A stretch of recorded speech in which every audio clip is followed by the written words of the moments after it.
नमस्कार मित्रांनो, आज सावित्रीबाई फुले यांच्या जयंतीनिमित्त आम्ही घेऊन आलो सविता काळे यांची कविता। एक काळ असा होता, बंदीवान स्त्री होती, उंबरठ्याच्या चौकटीत स्वप्ने तिची अधुरी होती। रूढींची लक्ष्मण रेषा समाजाने आखली होती, नाही कसले स्वातंत्र्य अस्तित्व पुरते हरली होती। बंधपाश तोडण्याला तेव्हा मशाल पेटली, जाणीव साऱ्या वेदनांची क्रांती ज्योतीला जाहली। एकच उराशी ध्येय होते, आस त्याचीच लागली, स्त्रियांचा उद्धार करण्या पावले अखंड चालली। मार्ग पण सोपा नव्हता, खाच खगळ्यांची वाट होती, डाव सारा मोडण्याला कर्मठांची टोळी होती।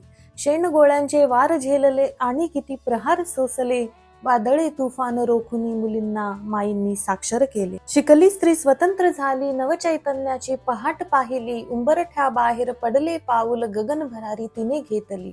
क्षेत्र असेना कोठे उरले, जिथे पाऊल तिचे न पडले, नितवंदू या क्रांती ज्योतीला, जिच्यामुळे हे सारे घडले, जिच्यामुळे हे सारे घडले। थँक्यू।